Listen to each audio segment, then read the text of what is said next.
Hi friends, trading facts YouTube ఛానల్కి స్వాగతం. ఇప్పటివరకు మన ఛానల్ సబ్స్క్రైబ్ చేసుకోకపోతే దయచేసి సబ్స్క్రైబ్ చేసుకోండి. ఈ వీడియో ద్వారా నేను ఇద్దరు ఇంపార్టెంట్ అయినటువంటి వ్యక్తులు ఏ విధంగా వాళ్ళ యొక్క స్టాక్ మార్కెట్ జర్నీలో సక్సెస్ అయ్యారో చెప్పబోతున్నాను.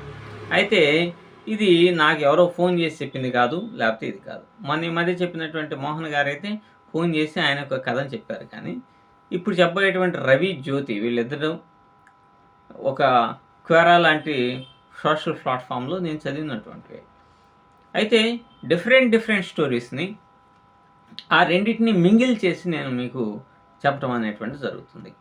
అంటే ఒక ట్రేడర్ యొక్క కాన్సెప్టు, ఒక ట్రేడర్ యొక్క ఐడియాలజీ ఎలా ఉండాలి అనేటువంటి ఉద్దేశంతోనే రెండు డిఫరెంట్ ఏరియాస్లో జరిగినటువంటి వాటిని బేస్ చేసుకొని ఇక్కడ నేను చెప్తున్నా. ఆ ఇద్దరు పేర్లు కూడా డిఫరెంట్ పేర్లు ఉన్నాయి. కానీ నేను రవి, జ్యోతి అనేటువంటి పేర్లు పెడుతున్నా. ఎందుకంటే రవి అంటే సూర్యుడు ఉదయించేటువంటి వాడు, శక్తి సంపన్నుడని.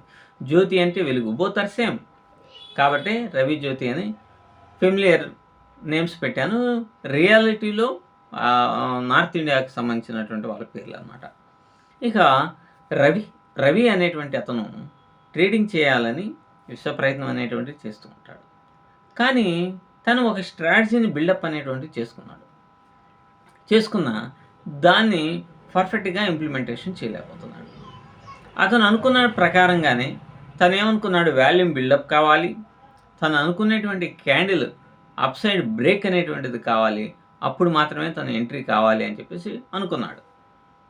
కానీ తను ఏదైతే అనుకున్నాడో అటువంటి సెటప్ వచ్చినప్పటికీ కూడా తను ఎంట్రీ కాకపోగా ఈ బ్రేక్అవుట్ అయ్యి సప్సప పైకి వెళ్ళిన తర్వాత ఎక్కడో 3% 4% పెరిగిన తర్వాత అక్కడ బై చేశాడు.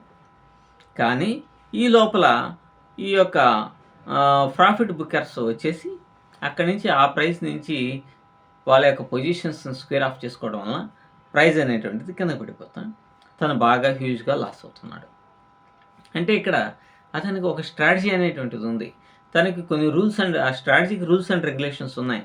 ఆ రూల్స్ అండ్ రెగ్యులేషన్స్ మీట్ అయినప్పటికీ కూడా తను ఎంట్రీ కాకుండా ఎక్కడో చోట ఆ టాప్ ప్రైజెస్ దగ్గర ఎంట్రీ అవుతూ తన యొక్క ట్రేడింగ్ స్టైల్ని మార్చుకోలేక చాలా రకాలుగా తిప్పలు పడుతూ ఉన్నాడు అనమాట.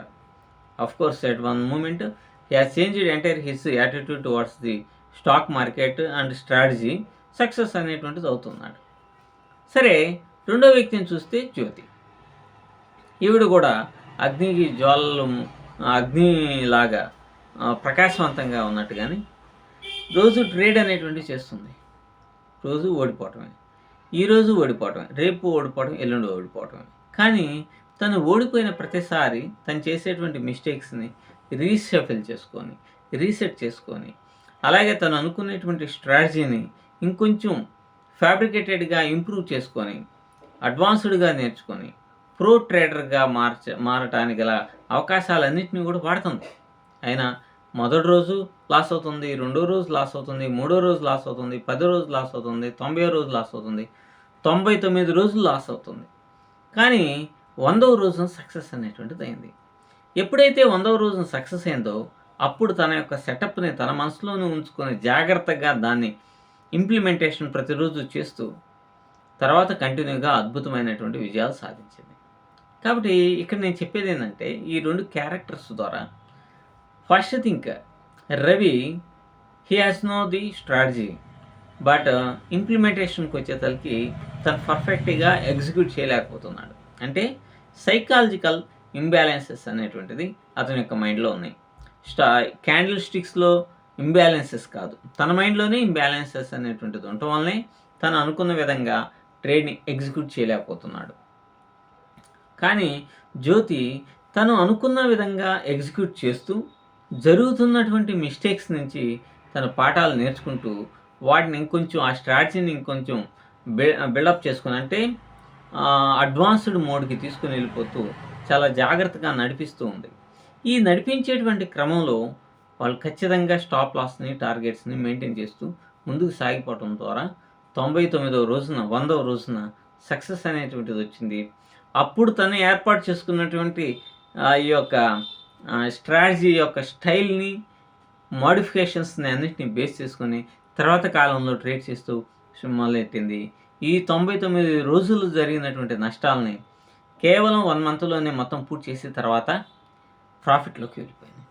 కాబట్టి మనకి స్ట్రాటజీ ఉండంగాను, లేకపోతే మనం అనుకున్నది పక్కాగా ఇంప్లిమెంటేషన్ అవుతుంది అని అనుకున్నప్పటికీ కూడా, స్ట్రాటజీ కంటే ఇంప్లిమెంటేషన్ రిస్క్ రివార్డే చాలా అంటే చాలా ముఖ్యం అనేటువంటిది ఈ ఇద్దరి యొక్క ఆలోచన విధానాన్ని బట్టి, అంటే రవి అండ్ జ్యోతిల యొక్క ఆలోచన విధానాన్ని బట్టి మనకు అర్థమవుతుంది. సో, మీరు స్ట్రాటజీని బిల్డప్ చేసుకోవడం ఎంత ముఖ్యమో, దాన్ని పర్ఫెక్ట్‌గా ఎగ్జిక్యూట్ చేసే విధంగా మిమ్మల్ని మీరు సరిదిద్దుకోవటం అంతే ముఖ్యమని ప్రతి ట్రేడర్ గమనించాలి. Okay. Thank you very much.